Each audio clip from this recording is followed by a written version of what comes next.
사실 사랑이란 말만 거창하지 노골적으로 말하자면 짝짓기라는 동물적 행위에다가 로맨스라는 중세 유럽에서 유행한 문학적 수식어를 덮어 씌운 것에 불과합니다. 일반적으로 짝짓기는 인간 개인에게는 처음엔 상당한 비용을 발생시키죠. 하지만 자기 자손이 생존 환경에 알맞게 성장함과 동시에 본인 유전자가 안전하게 전달되는 것을 관찰하게 되면 초기에 들어갔던 높은 비용은 상쇄되기 마련입니다.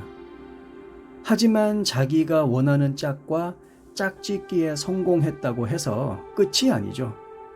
자손의 생존을 어느 정도는 보장해 줘야 하는데 인간 같은 고등동물의 경우 이것이 20년까지 걸릴 수 있습니다.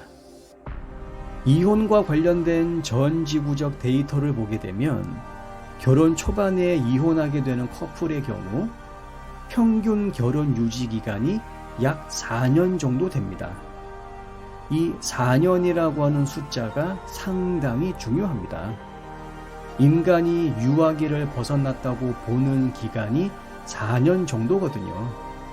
그러니까 서로 면상 마주보면서 살기 싫다 하더라도 자기 자식의 최소한의 생존은 보장을 하고 헤어진다고 해석할 수 있습니다.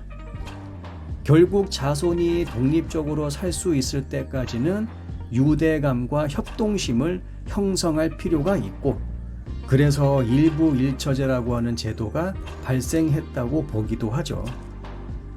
오늘날 심리학자들은 연민이라는 감정을 사랑과 연관시키려 하고 있습니다. 그도 그럴 것이 이런 연민의 감정은 약한 자식들의 생존 가능성을 확보해주는 기회를 제공해주기 위해서 힘을 합치고 협력하는 동기부여를 제공해주기 때문이죠. 진화론의 찰스 다윈도 이런 연민의 감정을 가장 강력한 인간 본능 중에 하나라고 했습니다. 심리학자인 제임스 레오나르도 파크는 로맨틱한 사랑을 단순히 삭막한 도시 사회가 만들어낸 일종의 도시 전설이라고 부릅니다. 그도 그럴 것이 인류가 태초에 지구상에 출현한 이래 지금까지 남겨왔던 고고학적 흔적들부터 해서 오늘날까지의 여러 자료들을 보게 되면 다양한 연애 행태와 결혼에 대한 개념들을 찾아볼 수가 있거든요. 즉 남자와 여자가 만나서 일부 일처제를 유지하며 자식을 키우는 메커니즘을 아름답게 포장한 것이 사랑인 셈이고 이 사랑은 그때마다 다양하게 해석이 되면서 여러 가지 형태를 띠게 된 것입니다. 이런 주장이 틀리지 않은 이유가 뭐냐면 세계 어디를 가나 사람들은 로맨틱한 사랑이 없다 하더라도 실용적인 목적이 서로 부합하면 결혼을 하기 때문이죠.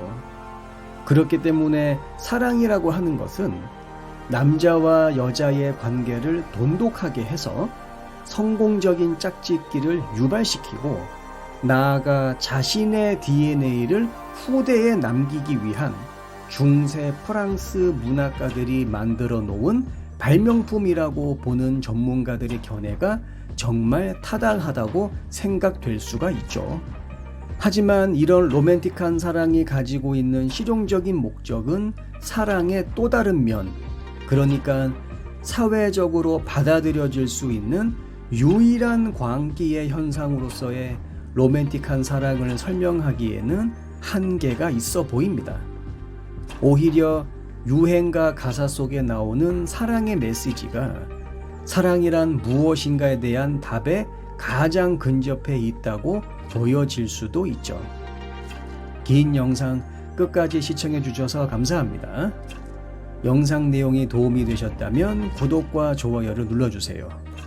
다음 영상에서 뵙겠습니다.